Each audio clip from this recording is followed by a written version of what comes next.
We've got a trade to start day 3 of the NFL Draft. The Broncos have moved up to pick a wide receiver. So we're going to break down this pick, tell you everything there is to know about the newest member of the Denver Broncos. But remember to subscribe here because no one else is going to give you pick-by-pick analysis for your favorite team all draft long. So hit the sub button down below. Lock yourself in for the best Broncos draft coverage on YouTube. Now, let's get to know Troy Franklin.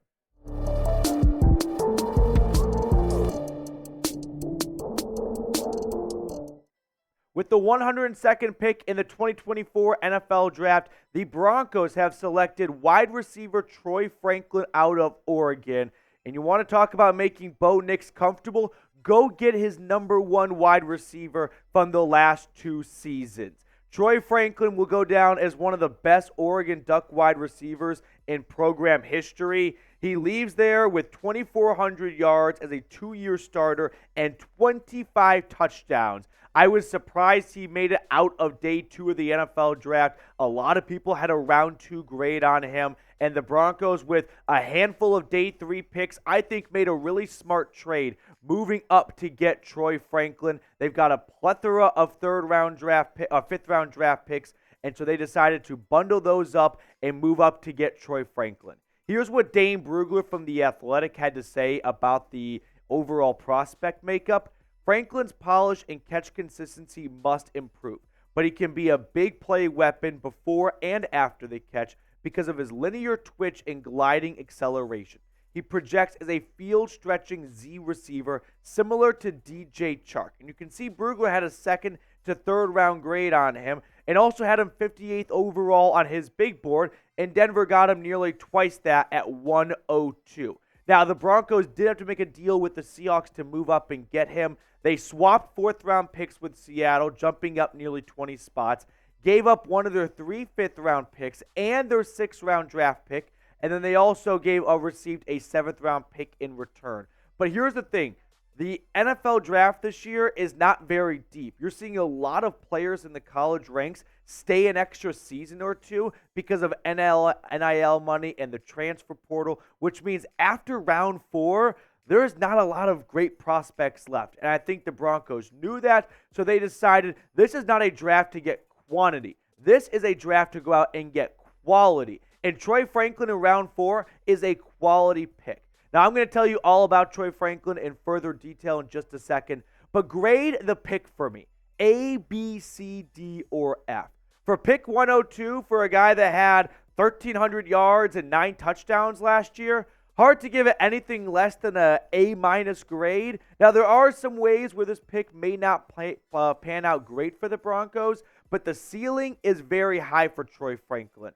He came back for an extra season, or stayed for a 3rd season at Oregon, and there was a bit of a dip in some of the ways that he really excelled in his 2nd year with the Ducks. For example, he had 2 drops back in 2022. In 2023, he has 9 drops, so more than 3x what he had the season before. But he was still a very productive player for Bo Nix, which I don't think it should be lost on that Bo Nix, after being the 12th overall pick for the Broncos, goes to the Denver wide receiver room, which has some level of talent. I mean, we got Cortland Sutton, Marvin Mims, Josh Reynolds in free agency, but now he gets a very familiar face that can stretch the field and be a big-time playmaker. Now, I've got more to share on Troy Franklin and this selection in just a second. But first, I want to shout out our wonderful sponsor today, which is Game Time. If you're trying to go catch a playoff Nuggets game, a playoff Avs game, a Rockies game, well, power to you if you want to go see the Rockies. But download Game Time today and use code CHATSPORTS for $20 off your first purchase. Game Time is going to have the best deals on tickets right up to the start of the event and even an hour after the event kicks off. So if you do not plan very well far ahead, Game Time is going to be your best friend. So make sure you use the app today and download it with the code CHATSPORTS to get $20 off your first purchase. I put all that information in the comments and description of today's video. Shout out to Game Time for supporting us here at Chat Sports. Go support them as well if you enjoy our coverage.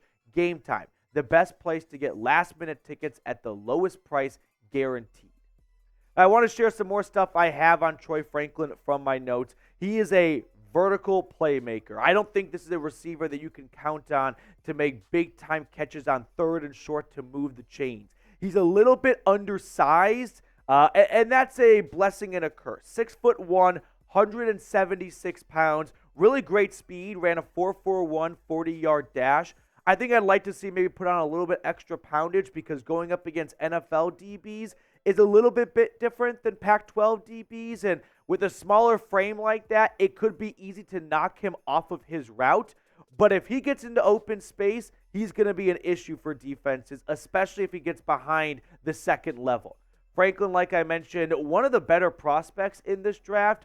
Tom Downey, our very own NFL draft expert, had him ranked 11th amongst wide receivers and 43rd overall. So I'm sure Denver woke up this morning thinking, we've got an extra day 3 pick in the 5th round or 2. Let's bundle that together and let's go get an impact player like Troy Franklin. Now, I must add that taking Troy Franklin, I don't think it raises too many questions about Courtland Sutton's future in Denver, but I think it does raise a question or two because you've got Marvin Mims, you've got Courtland Sutton, Troy Franklin. I think it's a very good wide receiver room for whether it's Jarrett Stidham or Bo Nix taking on the first game of the season.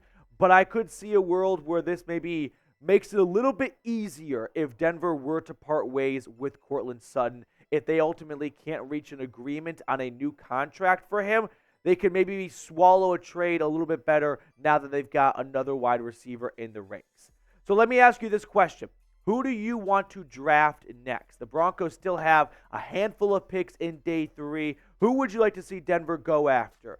We just saw Jatavian Sanders, the tight end from Texas, go the pick before the Broncos. I thought that could be a draft target for them. There's still some good running backs in this draft. You've got Javonte Williams entering a contract year. We still love highlight reel Julio. Samaje Perine's good in pass protection and in the receiving department, but I wouldn't be blown away if Sean Payton tries to bring in a running back and really install a solid ground game as he makes the transition from Bo Nix going to the college ranks to the NFL ranks a little bit easier. Now, we're going to have more pick-by-pick analysis for you guys all draft long. So make sure to subscribe to the channel. But the latest pick for the Broncos, Troy Franklin. If you want the absolute spark notes on him, he's a speed demon, vertical threat. He has a limited route tree, a smaller frame, has some concerns with drops, but it worked pretty well with him and Bo Nix last year, so if it ain't broke, don't fix it.